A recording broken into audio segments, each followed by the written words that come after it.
Hi, everybody. Welcome to the Hammer Museum. I'm Claudia Bester. I'm the Director of Public Programs, and I'm very pleased to welcome you to tonight's Hammer Forum on the impeachment process with Jessica Levinson and Michael Genovese, and our moderator tonight, Shaniqua McClendon. Before we get started, I want to remind you to please silence your cell phones and note that taking photographs and video and audio recording are not allowed in the theater, except for the one press person in the front row. And I want to quickly mention some upcoming Hammer programs you might be interested in. Tomorrow night, Naomi Klein will be here to talk about the Green New Deal. This Sunday and the next Sunday, art historian John Walsh will be here talking about Van Gogh. On November 2nd, we'll have a Constitution happy hour, which is kind of like a book club with a bar, but we're all going to be reading and discussing the Constitution. In the next happy hour, we'll be reading Article 2, which outlines presidential powers and the impeachment process. So feel free to come back and join us for that. And everyone gets a free copy of the Constitution. The next Hammer Forum is on November 12th, where we'll discuss the case for reparations. And on November 26th, labor organizer Ai-jen Poo and Black Lives Matter co-founder Alicia Garza will be here recording their first ever Sunstorm podcast before a live audience. So we have a lot going on this season, and we hope you'll come back for some more of our free programs. If you'd like to receive reminder emails about our upcoming programs, be sure to sign up for our email list. You can do that with our ushers, and you can also find recordings of most of our past public programs on our website. So on to tonight's program. The Hammer Forum is a monthly series of public discussions about current social and political issues, and it's made possible with the generous support of Andy and Branya Galef.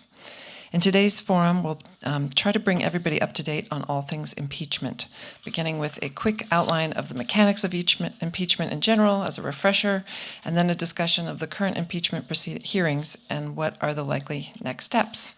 Clearly, we have a lot to discuss. You should have all received some note cards and pencils on your way in. Those are for you to write your questions on for the question and answer period. When we get closer to Q&A, we'll send around ushers to pick up the cards and bring them to the stage. If you didn't get a note card or you need extras, you can always raise your hand and an usher will bring you some more. Please be sure to write your questions very clearly so that the moderator can read them to our guest speakers. So now I'd like to briefly introduce our guest speakers. Jessica Levinson is a professor of law at Loyola Law School, where she's also the founding director of the Loyola Law Public Service Institute, which trains the next generation of leaders in government service. Levinson studies the law of the political process, including election law and governance issues. Her work focuses on ethics, political corruption, voting rights, campaign finance, ballot initiatives, redistricting, term limits, and state budgets. Until last year, she served as the president of the Los Angeles Ethics Commission. Previously, she served as director of political reform at the Center for Governmental Studies, a nonprofit research organization that looks at ethics and campaign financing. She has a weekly legal segment on KCRW's Press Play and frequently contributes op-ed pieces to NBC.com. In addition, she regularly appears on MSNBC, CNN, CBS, NBC, and Fox News, and is a go-to source for the New York Times, the Wall Street Journal, the Associated Press, the LA Times, and Politico, and many other media outlets. Michael Genovese is a professor of political science at Loyola Law School, where he holds the Loyola Chair of Leadership Studies. He's also the director of the Institute for Leadership Studies and president of the Global Policy Institute at Loyola Marymount University. Genovese has written 50 books, including, most relevant to tonight's discussion, How Trump Governs, an Assessment and a Prognosis, The Trumping of American Politics, The Paradoxes of the American Presidency, The Power of the American Presidency, 1789 to 2000, The Encyclopedia of the American Presidency, and Memo to a New President, The Art and Science of Presidential Leadership. So I think he'll have a lot to say about the proceedings. Professor Genovese has been the Washington Center's Scholar in Residence at 3 Democratic National Political Conventions and at the 2008 presidential inauguration, and he served as Scholar in Residence at the 2012 Republican National Convention. During the presidency of George H.W. Bush, Genovese served as a consultant on crisis management at the Department of Defense and the Pentagon. Our moderator tonight is Shaniqua McClendon. McClendon is the political director for Crooked Media, home to the popular podcast Pod Save America.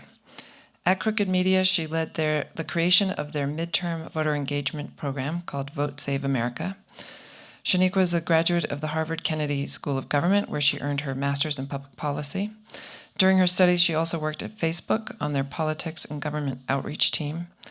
Prior to graduate school, McClendon served in various capacities on Capitol Hill, starting off as an intern in the Obama administration, and then she was a staff assistant for Senator Kay Hagan and went on to serve as legislative director for Congresswoman Alma S. Adams. So now, without further ado, please join me in welcoming Jessica Levinson, Michael Genovese, and Shaniqua McClendon.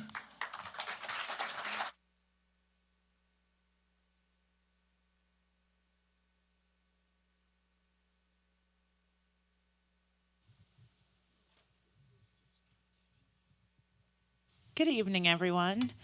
Thank you for joining us tonight. I think we're going to have a very interesting, maybe exciting is a good word, conversation. Could you give another round of applause to our two panelists for tonight?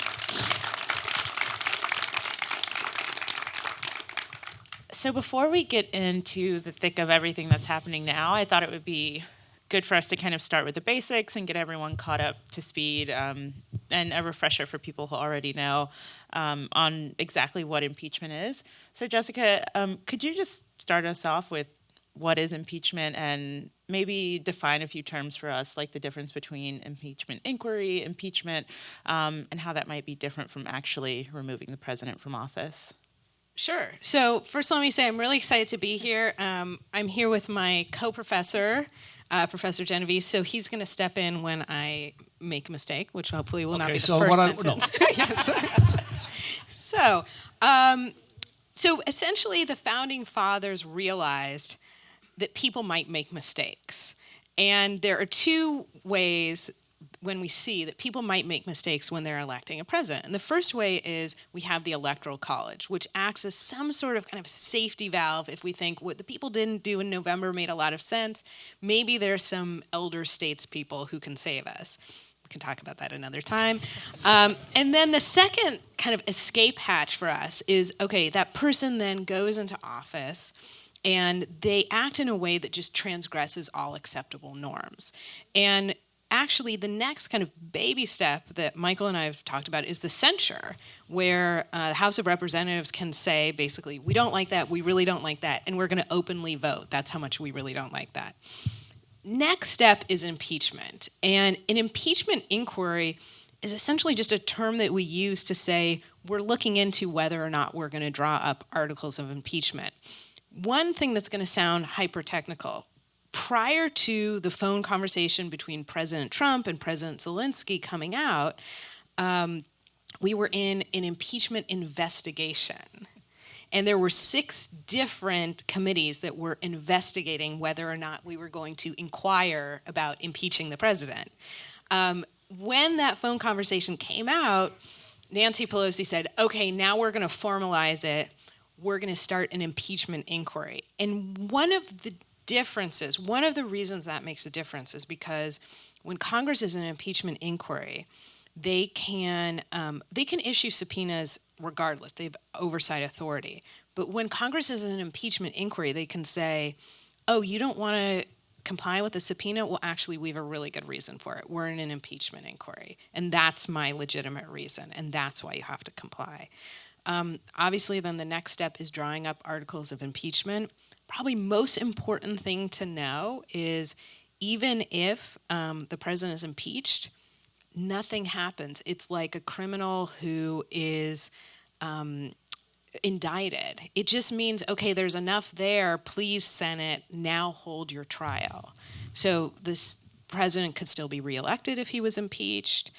It really comes down to what happens in the Senate. I see my mom and her friend when I said the president could still be elected. There was like a collective, fold in. Thank you for coming. I can see you over the lights. So it really, the name of the game is what happens in the trial in the Senate. And could you, Michael, give us a little bit of history on impeachments in general? I know we've been here before in considering impeaching a president, but if there's any precedent for legislators to be looking at right now as they go through this process?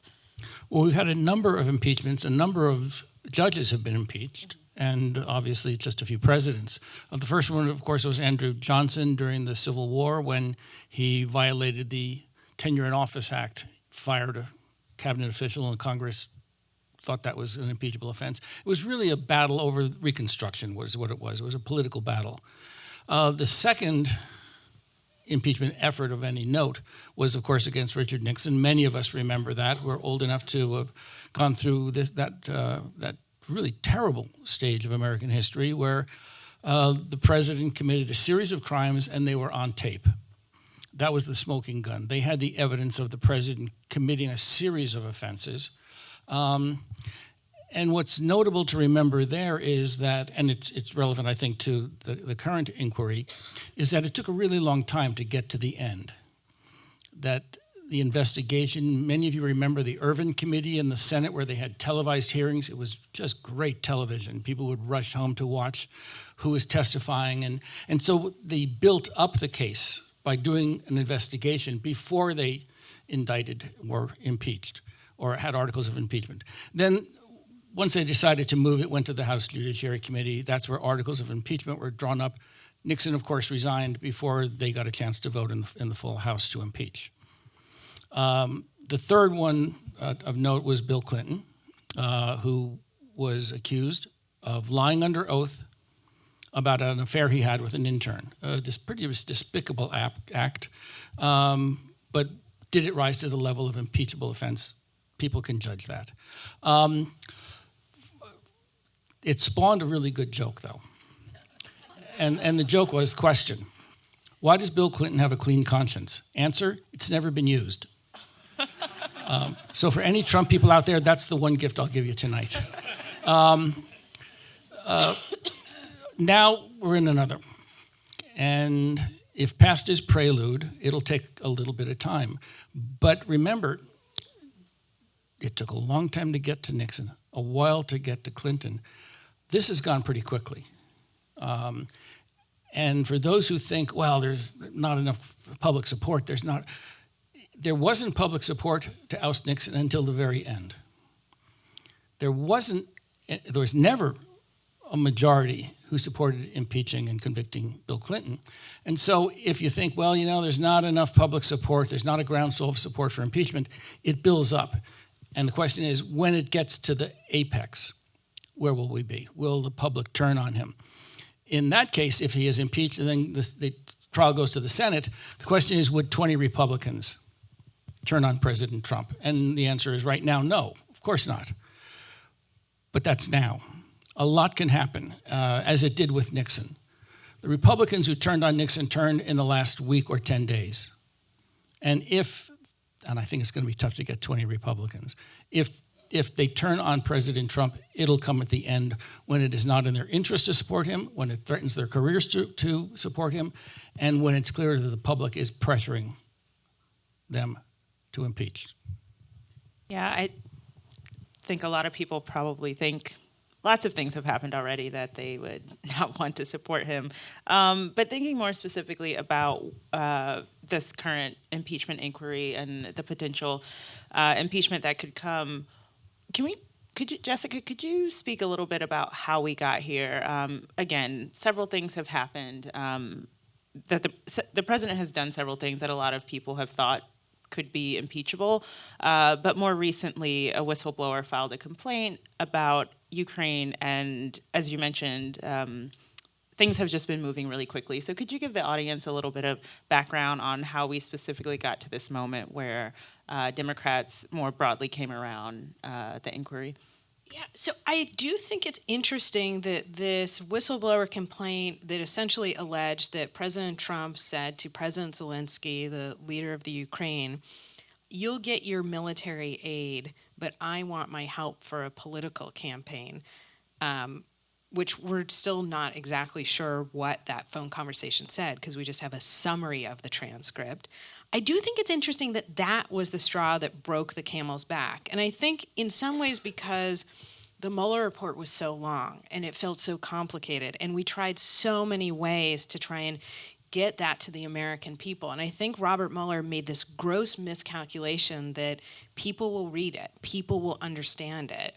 And frankly, I think there was absolutely, particularly in part 2 that dealt with obstruction of justice, there was enough there to go forward with impeachment. But I think Nancy Pelosi essentially made a calculation that I can't explain it in a few sentences to the American public. I can't get enough support behind it.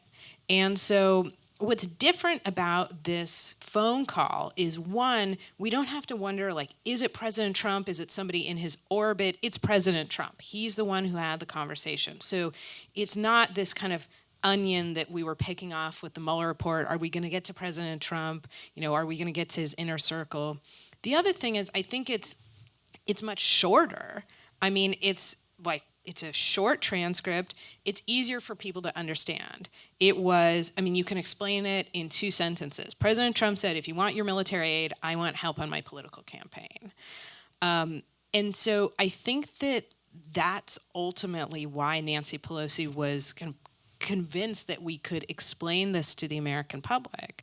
Having said that, it is important to remember you don't have like a maximum number of impeachments in any presidency. So the House could decide to impeach on this. If there's new behavior that occurs or new actions that come to light, they could impeach again.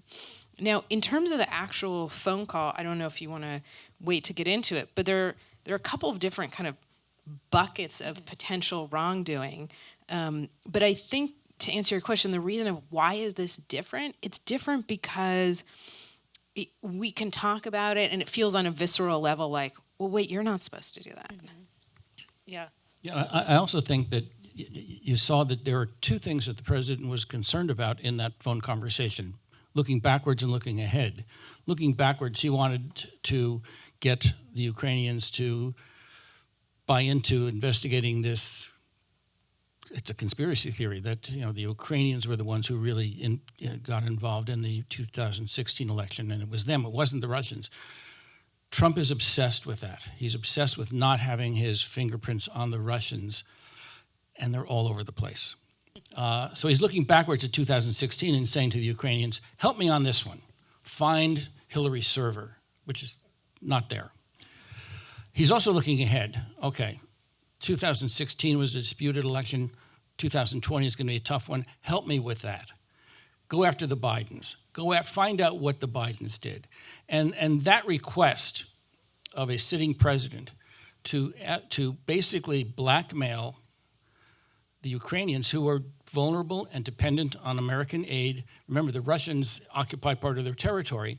And the president was holding back on the money until he got a guarantee that the Ukrainians were going to investigate. Not just that, he wanted them to very quickly publicly announce that they were investigating it, because then the president would be able to run with it on his tweets and then say, yeah, even the Ukrainians are investigating this, as a way to undermine and probably put a nail in the coffin for Joe Biden. So he was looking backwards and he was looking ahead. I have a quick question that's related, but not specifically in the line of question I was thinking. But today, I just had a thought that if this whistleblower complaint did not come out, would we have seen an announcement that they were going to start looking into Joe Biden and just kind of this happened and we're like, oh, that's strange. Like, would we be in a world where this didn't turn into an inquiry but actually started some kind of investigation and Trump actually got what he wanted? Well, that was the whole point, to all of a sudden have a headline. Ukrainians looking into Biden and his son, corrupt activity, questionable activity. Why is he making all this money? And had there not been the prelude that we know about the phone call, if that's the headline, wow, that's an eye-opener. And it would give President Trump the ammunition, and he doesn't need a lot of ammunition. He is so darn good at attacking people. He is a master of that. I mean, we can make fun of him in a lot of ways for a lot of things, but that man is a magnificent television president. He basically is a magnet for attention on television. And he's fascinating. He's interesting. You can't take your eyes off of him. And if he gets the center stage, if he sets the narrative, he can be masterful. He's very experienced on television, which most politicians just are intermittently on television. He made a great splash on The Apprentice for years and years. He knows how to make love to the camera. And therefore, if he had gotten that headline, it would have been devastating for Biden. Just put a fork in him, he would have been done. Although I actually think he kind of did.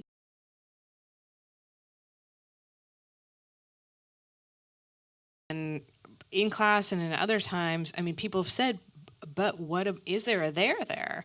And so, look, it's not the headline he wanted in the sense that it's folded into, and therefore we have an impeachment inquiry.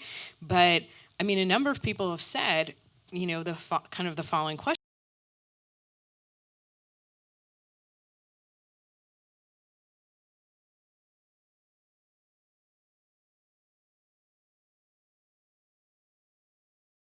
Every month, and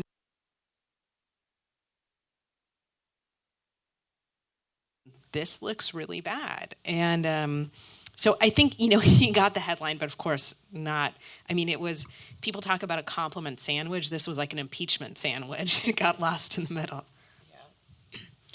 And so we've seen that Ukraine and the whistleblower complaint is what got us to this point. But are there any other crimes that you think, or potential impeachable offenses that you think might be included in articles of impeachment if those are put forth? Sure. I mean, so it looks like Nancy Pelosi has basically said we're focusing on this particular exchange and things that come kind of directly out of it.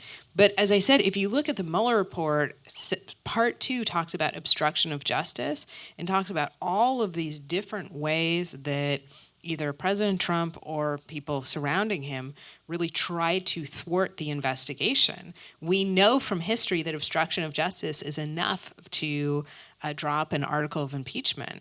And I think that Robert Mueller made a real miscalculation in the sense that he did not push certain witnesses. He didn't apparently push for Donald Trump Jr. He didn't push for Donald Trump himself. And that, I think that'll probably go down as one of the biggest mistakes in the Mueller report. Other issues, if you want to look outside the Mueller report, I mean, think about the potential emoluments clause. It actually is not phony. It's actually in the Constitution. Violations. Although I will say, President Trump unwittingly brings up an important point by saying the phony emoluments clause. Because thus far, all of the courts, or most of the courts who have looked at these cases where plaintiffs have challenged President Trump have said this violates the emoluments clause, the judges have said you don't have standing to sue. So if we have a constitutional provision and no one can go into court to enforce it, I mean, in a weird way, it kind of, phony isn't the word I used, but he stumbled into something. If I may, there's also the possibility of contempt of Congress. Defying subpoenas would be under that rubric. And so the president might be handing the Democrats a good impeachable offense by his refusal to allow people to testify, his refusal to turn over materials, his refusal to comply with congressional subpoenas. If you compare that to the Benghazi investigations under the Obama presidency, 33 investigations.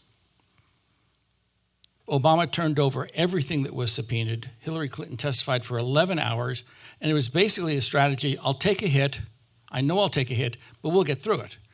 The President Trump, is saying, we can't let anything out. And so you're acting guilty. And when you're acting guilty, it raises suspicions. And so Congress has a wide power to subpoena. And the Democrats are going to use that basically to, I don't want to say trap President Trump, because he knows it's coming, but that could be a very powerful article of impeachment. So you've got obstruction of justice, you've got contempt of Congress, you've got the emoluments clause. You've also got campaign finance violations, maybe the Stormy Daniels thing that Michael Cohen is in prison for, maybe the Ukrainian phone conversation where you basically are promised something of value. You're demanding something of value from a foreign leader that will affect an American election. And so there's a variety of different other articles that they could try to apply. But I think Jessica's right. Right now, Nancy Pelosi is saying, let's focus on this one. Is that a good strategy? And if you do that, you basically say to history, we're going to let all these other violations go by the wayside. And are we doing a disservice to the next several presidents or those who will examine the next several presidents by saying, we're not going to look at those things. We're not going to make those impeachable offenses. Maybe it's better to have 5 different things than just the one. The one they've got him on. They've got him on the Ukrainian letter. I mean, it's pretty much an open and shut case. But do you want to go after other things? Is it more important to get Trump, or is it more important to set a useful precedent for the future? And up to this point, I know a lot of the conversations with witnesses have been behind closed doors, but what do we know right now? What have Democrats been able to uncover in this process that's maybe more than we knew when it started? It's really a matter of filling in blank spaces right now. We pretty much know what we want to look at. We don't know if we can get the information. For example, the Democrats have been struggling to get the president's tax returns. Why do they want them? Maybe it's something as small as the president won't release them because he did not give to charity and he's going to be embarrassed. Maybe it's something as big as in 2007, 2008 economic downturn, no American bank would deal with Trump. He went over to Deutsche Bank, and did he also go to the Russian oligarchs? If that's in there, it's explosive. And so, you've got a lot of gaps that you want to fill in. And the stonewalling strategy of President Trump is, let's not let anything out, because once the dam breaks, God knows what else they'll be looking for. So there's a lot of gaps that we're starting to fill in now with the testimony in the last couple of days, with the other committees that are looking into certain things, with the Southern District of New York going after the president on a few things. So there's a whole wealth of potential problems out there that might come home to roost. Yeah. And Jessica, as they are filling in these gaps and continuing to find out more information, overall, what case are Democrats trying to make right now? Yeah, so that was kind of what I wanted to pick up on from what you were saying, which is I think Democrats it looked like about a week ago that they had a choice between 2 different cases, because President Trump said, I don't care about your impeachment inquiry. We're not responding. And it's not that there's some executive privilege here, but we'll give you this person but not that person, or we'll give you these documents but not those documents. He just said, no, absolutely not. You don't get these people, you don't get these documents. And so in the beginning, it looked like Democrats had a choice between telling a story which was President Trump just stonewalled, and therefore we're going to have this kind of meta impeachment where they're going to impeach based on thwarting the impeachment process, which you've talked about. Essentially, obstruction of justice of the impeachment process becomes the impeachable offense. I always had this feeling that kind of robbed Democrats of the ability of telling the story of the wrongdoing, even though so much of the wrongdoing is actually out there. So then kind of bucket number 2 was Democrats just going to court on every subpoena and saying, you have to come in because we're going to tell this full story of wrongdoing. We're not going to tell it with gaps. We're going to fill in those gaps. The development that's happened over the last week, which is kind of interesting, is that despite President Trump saying we're not complying, a lot of people actually are showing up. That a lot of people, as it turns out, employ attorneys. Their attorneys say, no, a subpoena is not like a dinner invitation. It's not like I feel like it, I don't feel like it. It's a legally binding request is kind of the wrong word, because it's not a suggestion. It's not optional. And so, we saw that today in the testimony where we see people come in, and I think the more people do that, the more that becomes the norm. And so President Trump kind of stomping around really doesn't do that much. Yeah. This question is for both of you, but I hope you'll talk about different people. There are so many people wrapped up in this. Some people who are being subpoenaed and, defying Trump's orders not to speak to Congress and actually speaking to them. And then you have people like Rudy Giuliani, who is just kind of, really set all of this in motion and is doing his own thing. But then you have people like William Barr, who is supposed to be operating in the interests of Americans, not the president, but seems to be doing the latter. So kind of who's your favorite character in all of this, and how do they play into it? Well, let me ask the audience, is anyone here allergic to nuts? I ask because I will be talking about Rudy Giuliani. What has happened to Rudy? It is unbelievable. You watch him and he's just like a madman on TV. And I'll give Cuomo on CNN a lot of credit. He just has been teasing Rudy, and Rudy bites all the time. And it's like, what is he saying? Rudy's more the comic relief, the Falstaff of this play. I think the real villain beyond Trump is Attorney General Barr. When Jeff Sessions was appointed as Attorney General, the president kept railing against him. You're not the Attorney General I want. You're not fighting for me. He got rid of him, and he finally got the Attorney General he wanted. And that speaks to a deep problem. In fact, Professor Levinson and I are working on a piece now on how do we depoliticize the Justice Department. Because what we've seen in the past, and it's not just Trump, it's happened, I think, I'd say since Nixon, is we're really politicizing the Department of Justice. It first was visible in the Office of Legal Counsel. It's the most important office in America that you don't know anything about. The OLC, the Office of Legal Counsel, basically everything is run through that to see if it's legitimate, if it's legal, if the president can do it. And there was a time when the Office of Legal Counsel said, no, you can't do that, and presidents didn't. Today, the Office of Legal Counsel is basically just a way to find a legal fig leaf that the president can use to do what he wants to do.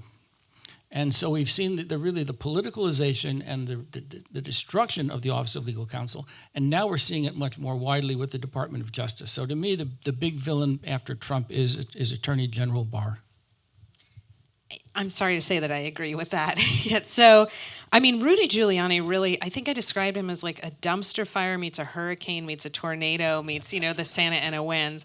It is just totally, you could do an entire semester of ethical lawyering based on like one segment on CNN with him.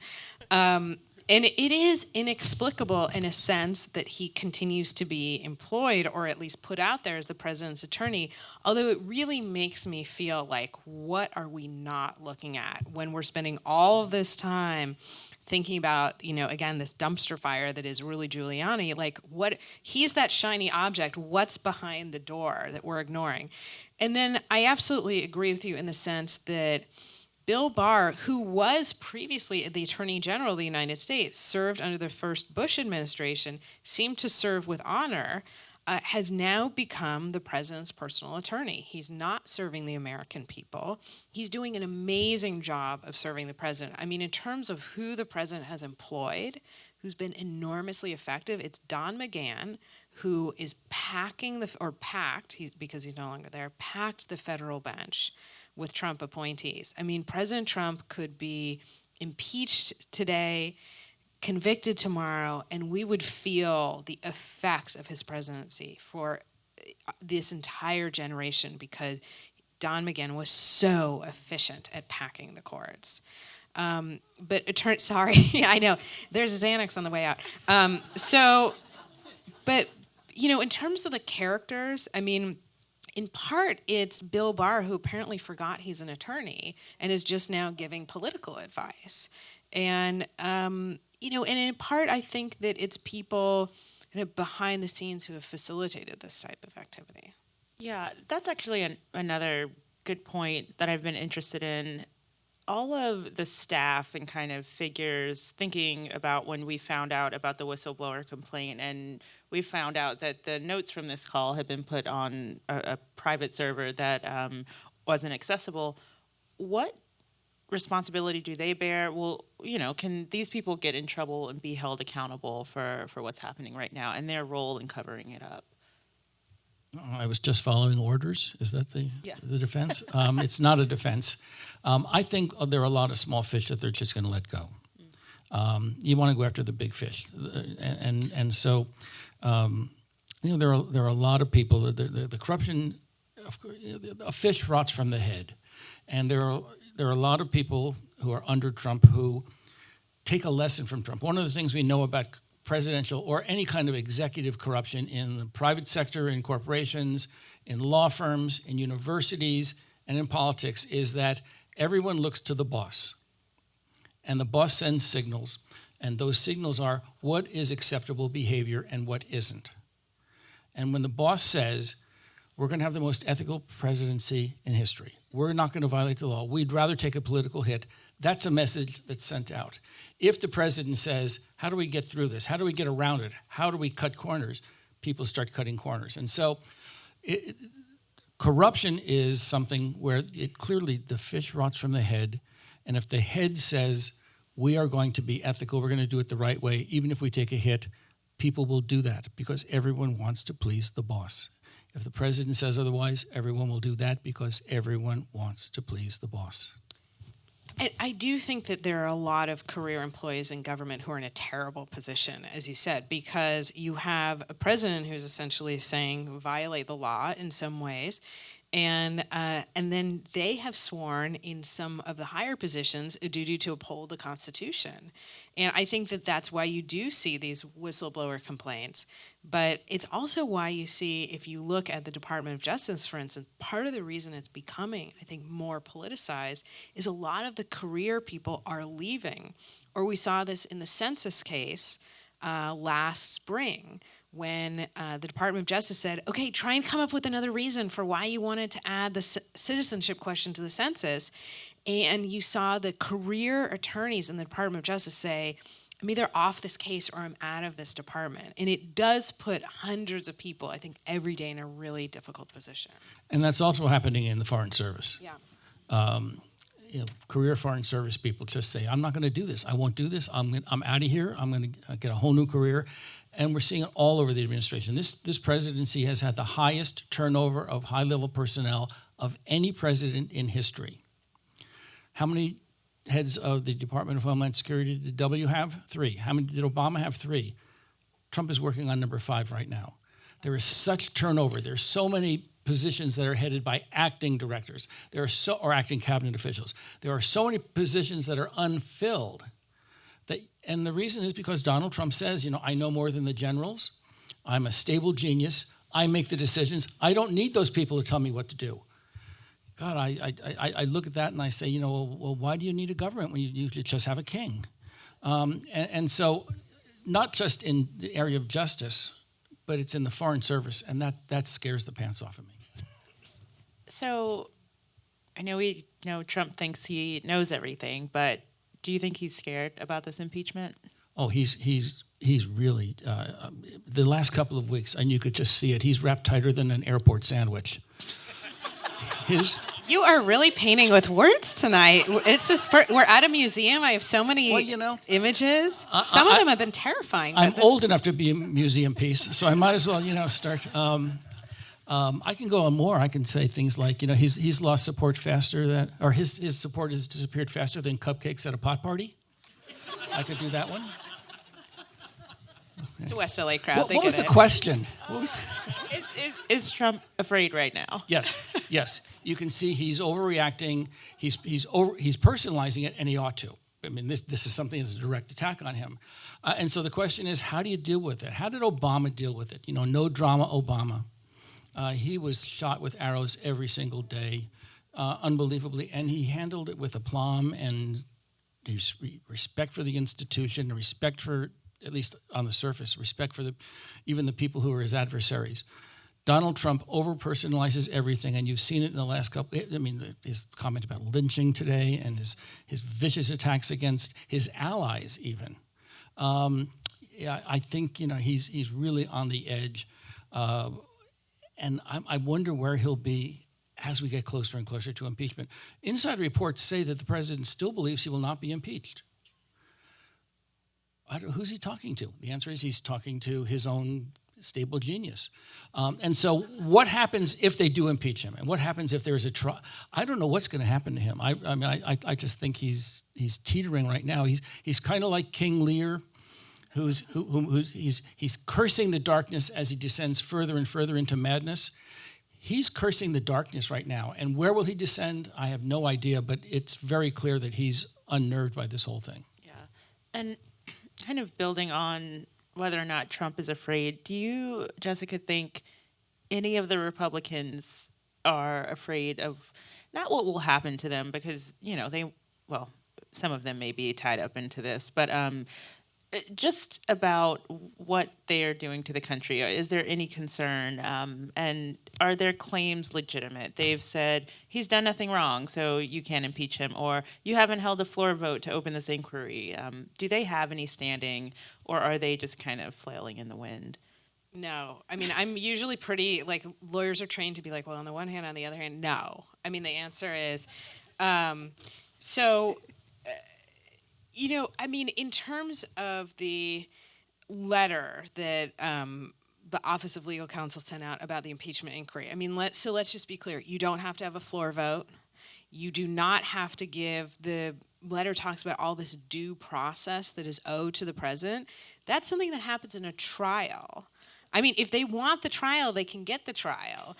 But none of that is owed in the impeachment inquiry. You can have a political conversation about whether or not there should have been a floor vote, whether or not more things should be out in the open or should be closed doors. But those are political calculations. Those are not, the Democrats are under no legal obligation to change what they have done. And the thing, to get to the first part of your question, the thing to me that's been the most startling is that it does not feel like there are any adults in the room who said, I don't care that much about a tax cut. I don't care that much about making the bench conservative. I don't care that much about a hard line on immigration. This is tearing the country apart at the seams. This is breaking our Constitution enough. We'll get a conservative next time around. And to me, Trump is terrified, but imagine how I feel. So, and think about, again, the fact that there are 20 Republicans who still, it's not just the letter, it's not just the Mueller report, it's all the things that we listed, and where they say, no, it's acceptable, because none of them will say, I'm going to risk re-election. And I will say, to be fair, we don't know the answer if the tables were turned. We don't know the answer to how many Democrats would say, enough, I'd be happy with a Republican, this person is crazy, they're ruining the country. We don't, and I don't want that hypothetical answer. Okay, so let's say the House, they decide to draw up articles of impeachment. They vote to impeach the president, and this lands in the lap of the Senate. A lot of people have questioned, what is the point of this? Because as you just said, we don't have enough Republicans who would support that to do anything to remove the president. So what is the point of going through this exercise if we kind of have a feeling how it's going to end? I'm a professor, so I'm going to say it's part of constitutional education, that it's something that we have to do because it's who we are. Mm-hmm. We are a nation of laws, not of humans, not of men, as they used to say. We follow the rule of law. It was Thomas Paine who said, in America, the Constitution is king. And I think it's not simply an exercise in politics, it's an exercise in civic education, because it allows us to have that great conversation about who we are, where we're going, how we want to get there, what are the limits. We've always talked, and it's generation upon generation, about American exceptionalism.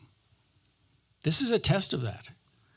Are we really going to believe in the rule of law, or are we going to follow our partisan tribes? It's very difficult to break out of your tribal prison. It's true of Democrats, it's true of Republicans. You circle the wagons, you defend against the attacks because it's your team. And so tribalism is powerful. It's built into our DNA from generation upon generation. And so the question is, how do we rise above tribalism? How do we rise above partisanship in a hyper-partisan world? Which values are more important, my tribe or my Constitution? My president or the rule of law? And so I think it's an incredibly important test of who we are as a people. Sometimes we fail those tests. I think we're going to pass this one.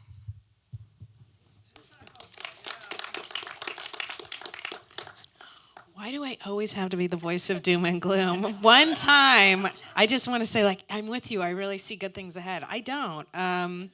So, what's the point of this? I think you have to ask kind of what's a win? Is the win to show if we have something called impeachment in the Constitution and we have impeachable offenses, then we go through that process. Whether or not we think there are enough, senators with a spine, it's, this is actually a congressional obligation. And I went up and back about this because I did feel in the beginning like this is a political loser. We know what's going to happen. And now I actually feel kind of for two reasons. One, it's in the Constitution. If it means anything, we have to go through the process. And two, I do think that it's what you said in the beginning about Nixon.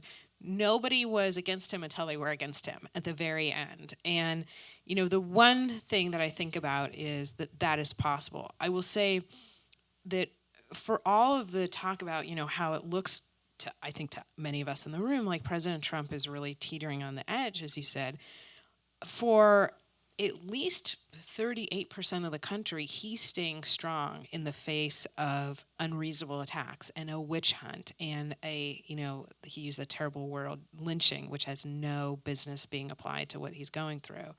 And so we're not seeing, one of the scariest things I think from the Trump administration is that we're not all reading from the same script. And we're siloed in our news, and we're siloed in terms of what we expose ourselves to. And so my hope for we're going to pass this, it has to be that some people literally change the channel or turn off the TV or click onto another website. So if the Senate convicts him and he's removed from office, the vice president would then assume his role.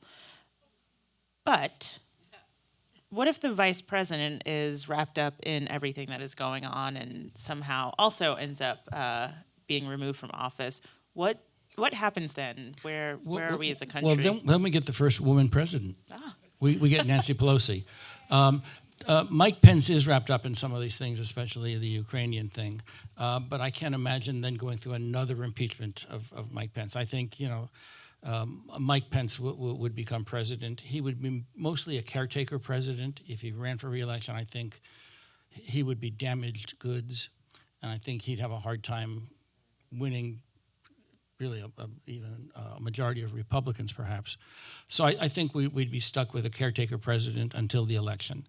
And if past his prelude, the opposite party, in this case the Democrats, would do very well. They'd win. They'd up their numbers in the House and in the Senate, maybe take control. You have a Democrat in the White House. One of the interesting things about impeachment is they always occur when we have divided government, when the president's of one party and the House and or the Senate is of the other party. We've never had an impeachment with unified government. And so I think, President Pence for a couple of months, a year maybe, who knows, is indeed a possibility. But I don't think he's the long-term solution. Mm-hmm. We've discussed a bit about some of Nancy Pelosi's considerations when deciding if Democrats should move forward with impeachment. But just generally, what are the political implications for both Republicans and Democrats as they continue to, I guess Republicans aren't embarking on this, they're kind of responding to it, but as this process continues forward? So I'll tee this up because you're the political scientist. The political implications, I think, are that the fights that we see in the Democratic Party largely seem to be, and maybe this is the media telling a story that I've bought into, but largely seems to be the progressive wing and the more moderate wing. And the progressive wing was ready a long time ago and was essentially saying to Nancy Pelosi, you have to start this impeachment inquiry. You have to make this official. And she kind of held firm that this is not the way to go. I think she had more support because she handled the government shutdown well. She didn't blink, and people thought she handled that really masterfully. And then the kind of more moderate wing and or the wing that is more susceptible to challenge, saying, let's be circumspect, let's be careful about what we're doing here. I think that the political implications will largely be based on whether or not, at the end of the day, the Democrats can tell a more compelling story. And the reason I said more compelling is because it seems like to most of us in the room, we think there's a hugely compelling story there for an impeachment. But not to the whole country and not to the swing voters and the swing districts. And so the political implications will be, can you tell those voters a quick, accessible, and understandable story about why this president should no longer be president? And if, in fact, they do impeach him and he is not convicted in the Senate, Donald Trump will announce that he's been vindicated, that he's completely innocent. He'll blame the Democrats. He will likely win in 2020, and he could be the first president impeached twice. That's a possibility. Wait, you think he'll be impeached again if he wins? Why not? Knowing Donald Trump, he's going to do crazy things. Yes, it's entirely Practice possible. makes perfect. Once you've gone through the process, it's not Yeah, it's like, it's an old hat to me. I've been through it once. I can do it again.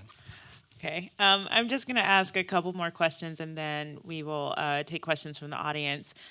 We just went through some of the political implications, and I'd also love to hear if you think there are any for Republicans, but specifically, I wanted to ask, should we care about political implications? Should Democrats have factored that into their decision-making, or is there a moral and constitutional obligation for our elected officials to do what they're supposed to do? There are all of those things. I mean, you can't ask politicians not to be political. That's their bread and butter. That's their lifeblood. But there are basically three different kinds of ethics you're dealing with here. You're dealing with personal ethics, you're dealing with political ethics, and constitutional ethics. And so the question is, which of those become more paramount? With President Clinton, it was his private ethics that were so. He was a rapscallion and he did terrible things. But that was mostly private. Then there's the political, and that was Richard Nixon. There's also the constitutional ethics. Do you honor the spirit of the law, the constitutional limits, and those things? And I think in that case, Donald Trump is found wanting. But I think politicians will be politicians. They should be politicians, as we elect them to do.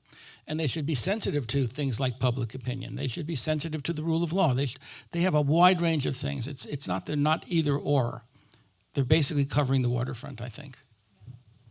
I totally agree. I mean, we all want our politicians to be kind of, running on the beach with their 2.5 kids and their golden retriever, and that not really caring about politics, but caring about some deeper existential thing about, that what makes us different is the Constitution. But you can't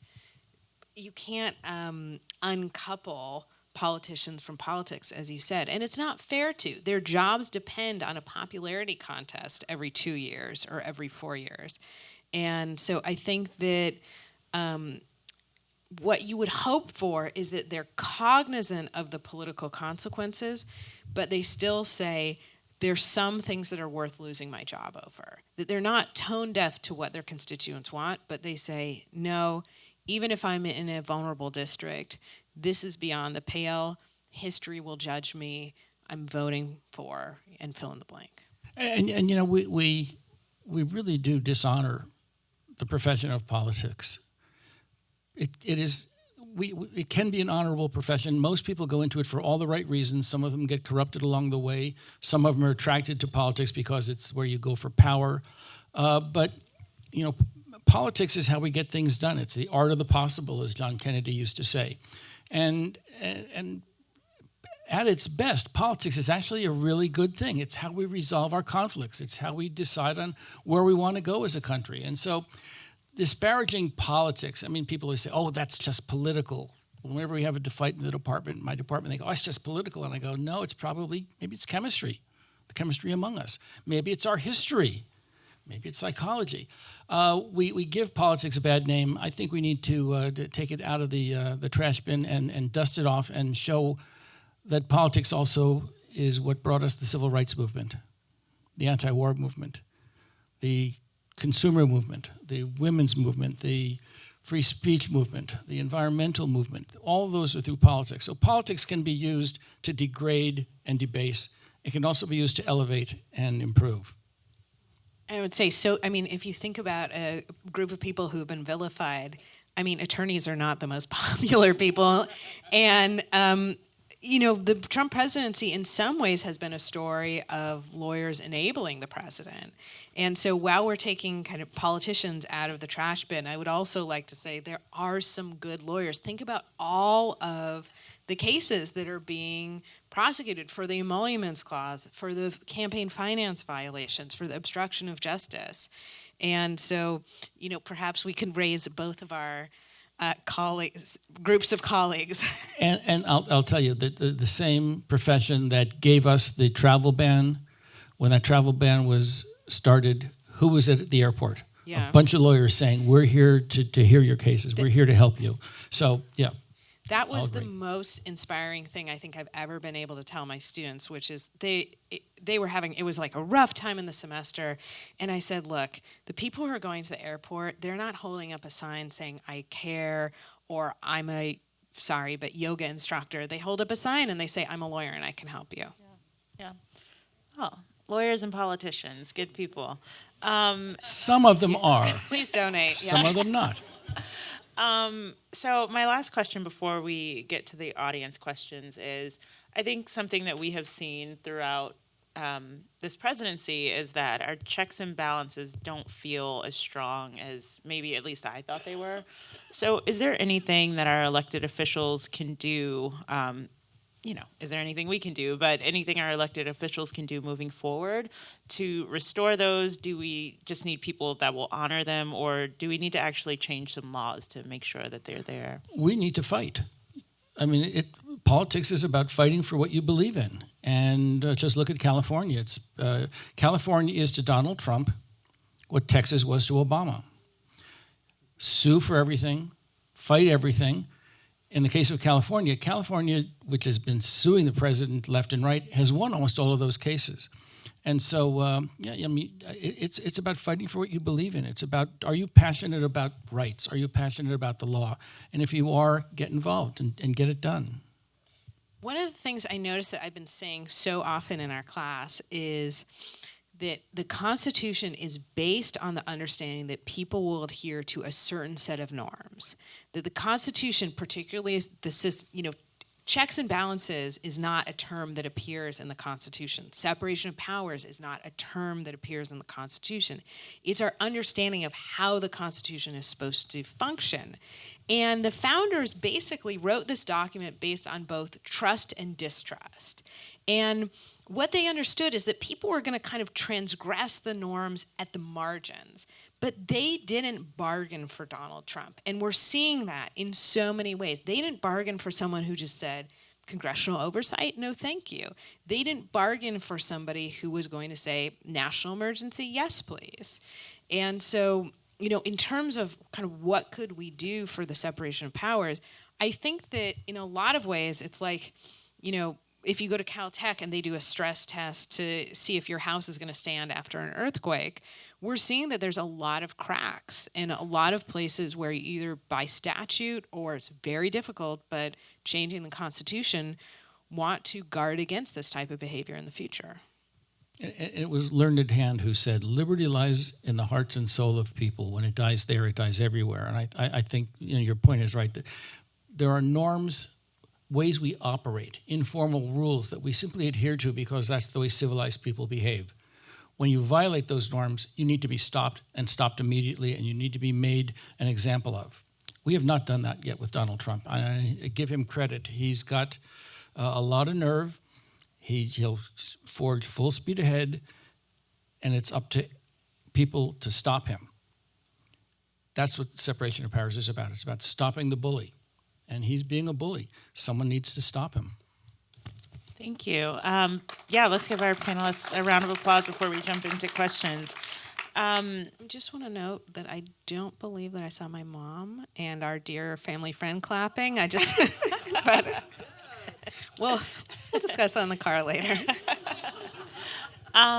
So one question we had was, do you ever see Trump going to jail? So kind of separate from impeachment, after he's out of office, do you ever see him going to jail? That was the whole point of the pardon that Gerald Ford gave to Richard Nixon. He basically said, we need to end this national nightmare, the obsession with it, and the thought of a president spending time in jail. I think, for example, the jail time of people who violated the college admissions things is a good thing. It's has a cleansing effect. It's an example. I would take no pleasure in seeing Donald Trump in jail. I don't want revenge against him. I want him stopped, and I want the good guys to get in power. Putting him in jail, some people would find that a thrill. It just is distasteful to me. I hope we don't have to go there. Really, this is one of our rare moments of disagreement. I want both. Only because it's kind of what we said before. If impeachment is in the Constitution and you have activities that give rise to impeachable offenses, then you have to go through the process. If you've committed crimes that have risen to the level of federal violations or state violations, then you're prosecuted, and if you go to jail, then you go to jail. And it's not because I want the thrill of seeing him in jail. And I know that's not what you were implying, but it's because this idea that no person is above the law, and we didn't, because it's kind of beyond the scope, talk about whether or not you can indict a sitting president. You can absolutely indict a former president. And I think that I think the Attorney General in New York is waiting. I'm going to concede that you're probably right. I just don't want you to be right. Yeah. So a question that we didn't dive into, but kind of maybe touched on just a little, was the Senate trial. But specifically, what happens during a Senate trial? Like, who conducts that? Who's the judge and jury, if you will? So we haven't had a lot of experience with this. President Johnson went through a Senate trial and was acquitted. The reason I know we haven't had a lot of experience is because there was a question as to whether Mitch McConnell was actually going to even hold a trial. And he said, which pleasantly surprised me, yeah, I've got no choice. He said, I'm looking at the Constitution and I have to do this. But we don't know, as far as I know, exactly what that looks like. We don't know how much process Mitch McConnell has to give. I will say that as the days go by, it looks like the trial will be longer and longer. We know from reporting that Mitch McConnell basically walked into his caucus with a PowerPoint saying, trial, what's it all about? And I will say that yes, we know that you need to be afforded due process in a Senate trial. We know that from Supreme Court cases. But if you think of somebody who really doesn't want to preside over the trial or be involved in the trial in any way, look at Chief Justice John Roberts. That has got to be like walking over hot coals with pokers in your eye. He just really wants to stay away from that. Yeah, and there is kind of a playbook for this. It's not written into law, but in 1986, it's called the Dove Report. You can get it online. It's a thick document about procedures if there is a Senate trial. Basically, they'll probably follow the model of the Clinton impeachment and then trial in the Senate. The Chief Justice will preside. The members of the House who impeached the president will make the case that the president should be convicted. The president calls in his supporters. Dale Bumpers was called in by Bill Clinton, and Bumpers, a former senator from Arkansas, gave a powerful speech in front of the Senate to his Senate colleagues. And so it probably shouldn't take that long. And I think you're right. The person who most dreads it is not Mitch McConnell. It's going to be Roberts. Yeah. Another question about Bill Barr. This is, I think, an interesting one. Has he done anything that could get him disbarred? Okay, he can go to jail as far as I'm concerned. I'm going to stipulate that. You would be the expert on this. Could he be disbarred? Sure, because in every bar, in every state in the country, you have to pass a moral character exam. I know, people laugh when they find out that lawyers have to pass moral character exams, but it's true. And so if you think about the things that he has done, for instance, I believe that he blatantly and offensively mischaracterized the Mueller report. That could give rise to an issue of moral turpitude. So there are also a lot of issues where he has just, I think, taken litigation postures that would violate an attorney's normal ethical code. So think about, I brought up the census report before, the census case before. But if it's actually hard to get disbarred, but I think that because there were blatant lies here, it could rise to that level. I don't think it's a slam dunk case. I don't think it's likely. And who would actually put in that complaint? So depending on the state bar, I mean, anybody can lodge a complaint and say like, oh, I don't know if you've heard of this young man named, Bill Barr, and then they have to investigate it. So it's the state bar that has to go through the process. Okay. And another question we have here, which I've been trying to figure out myself, is what do Republicans have to gain by sticking with the president? It seems like the list is pretty short. Well, right now it's to hold on to their offices. I mean, the first rule of any member of Congress is, what do I need to do to get reelected? If and when it becomes possible for the Republicans to say, I think Trump is a liability to my reelection, that's when they're likely to turn. Mm-hmm. And so I think that's really what it will take. What do Republicans have to gain right now? A tax cut, Supreme Court, deregulation. They've got a lot out of this president that they've wanted. So so in terms of policy, they've gotten some pretty big ticket items. The other thing they want out of Trump is not to tweet about them, and not to get a primary opponent, and not to threaten a primary opponent. Because most of the members of Congress and the Senate, House and the Senate are in safe districts. And so the election isn't going to settle anything. Democrats are going to win most of the seats they win, Republicans the seats they win. The fear is that President Trump will primary a Republican. That is to say, you're not with me, I'm going to find a candidate to run against you in the primary. I've got 38% of the Republican Party, you don't. Mm-hmm. And so they think that their jobs are at stake.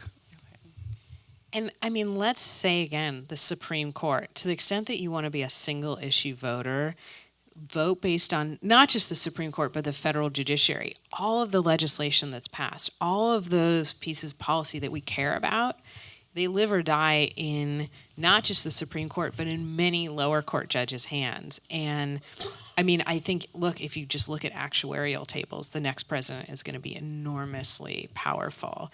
And I think that to them is worth holding on to this president. Yeah, and related to that, I've been fascinated by this question. Why do supposed evangelical Christians support this guy? And it seems to me it's impossible for them to. But if you see in-depth interviews that get to the core of this, it's abortion and the Supreme Court. You get me the Supreme Court, we'll get rid of abortion. That's why I'm for you. So many of the evangelical voters are single-issue voters, and it's abortion. And they're willing to basically put everything else in the background because they think that they can get that from this president. They haven't yet, and they may not. We shall see.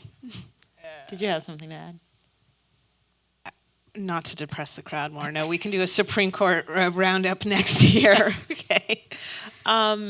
So we've seen a lot of news reports about different witnesses coming in, but a lot of these conversations have been behind closed doors. Why is that? Well, I think partly it's smart to have something behind closed doors because you can actually ask questions and have them answers as opposed to grandstand, which is what we typically see whenever our elected officials open the doors. You have a 4-minute and 50-second stump speech, and then there's a 10-second question thrown at the end, or their voice just goes up in the end. There's actually not even a question. And part of it is, I think, so that witnesses can't as easily ensure that their stories are the same.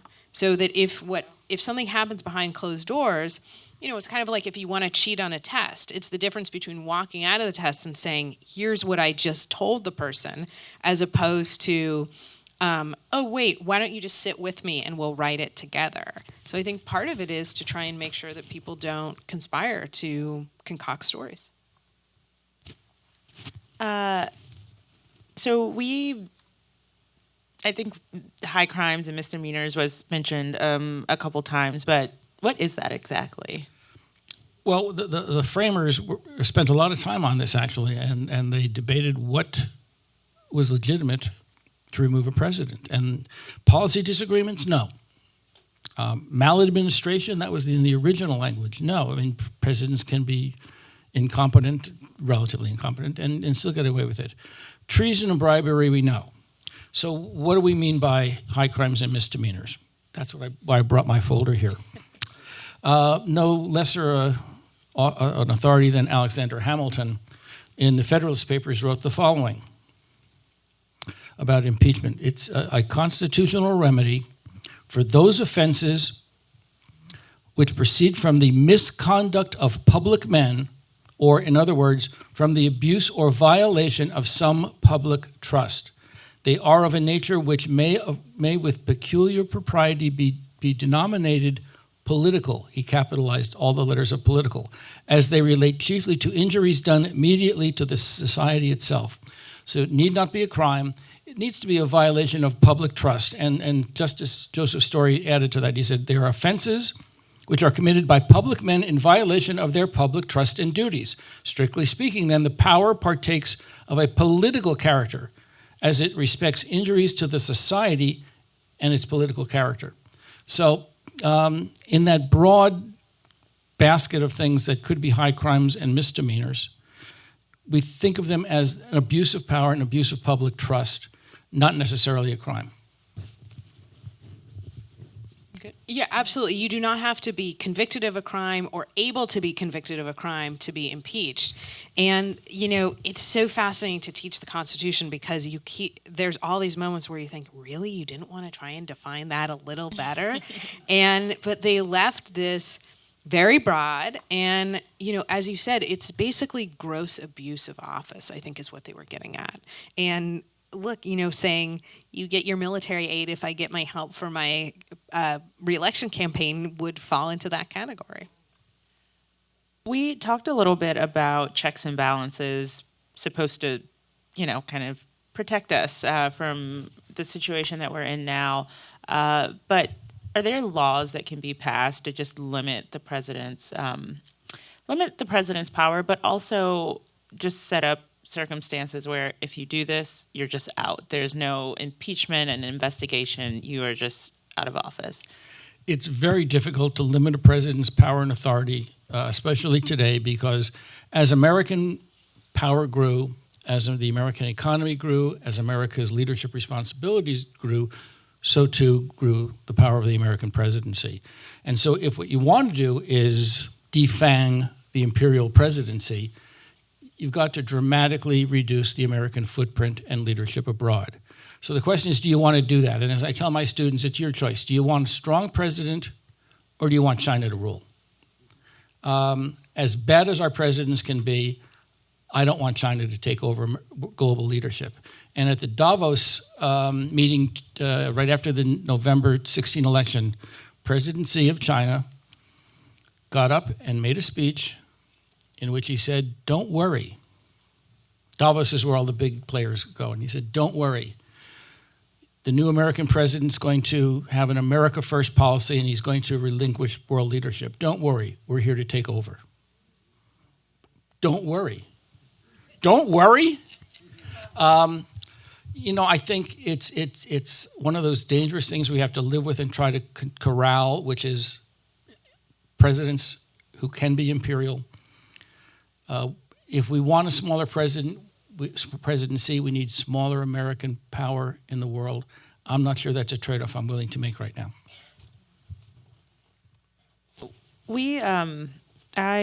Jessica, you brought this up a little bit, both of you actually did, but kind of the story that came to be around Hunter Biden. And even though this story didn't go exactly the way Trump wanted, that it still did settle in some people's minds. And so we have a question here asking, why shouldn't President Trump be frustrated with what's happened with Hunter Biden being on this board, even though he doesn't have the expertise that people would assume he would have to be on that board? I'm completely comfortable with him being frustrated. I'm completely comfortable with everybody being frustrated. So just because, it is entirely possible. Look, Hunter Biden got that job because his last name is Biden. And that's it, not because he was qualified or because he's, some whiz at what that particular company did, but because they wanted to say, guess who we have on the board? We have Hunter Biden. That shows we're powerful. That shows we have access. And we can have enormous problems with that. But that's completely separate and apart from whether or not we also have problems with President Trump's behavior. So the idea that he is calling out something that we aren't comfortable with doesn't take away anything from his potential wrongdoing. Yeah, I think Vice President Biden did not have his best moment on this. I think his son had a very bad moment, very bad judgment. But nepotism is a tough thing. When Donald Trump went to China, he took his daughter, who, while she was in China meeting as an official of the U.S. government, got 13 licenses from the Chinese for her products. I have no problem with going after Joe Biden and his son. I thought that they behaved improperly. Maybe not illegally, maybe illegally. I don't have no problem investigating them. At best, it was bad judgment. We talked a little bit also about Rudy Giuliani and just his character. But is it legal for him to be potentially involved in breaking laws in his interactions with Ukraine, but also representing the president? But I don't know if we're clear if he still represents the president. So he can represent the president. He can't represent or shouldn't represent the United States.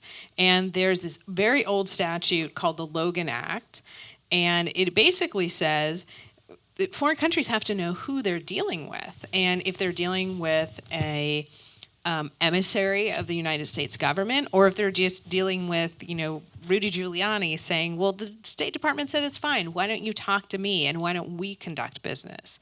We know that the State Department will use private people to back channel, but it has to be the case that when somebody tries to become the public face of the country, that they actually are a member of the government. So Rudy Giuliani can be a private attorney. He can talk about foreign affairs, but he shouldn't actually be conducting foreign affairs. That's potentially a federal statutory violation. What she said. Yeah. Okay. Well, that wraps up our panel for today. Can we give our panelists one more round of applause? Thank you, Michael. Thank you, Jessica.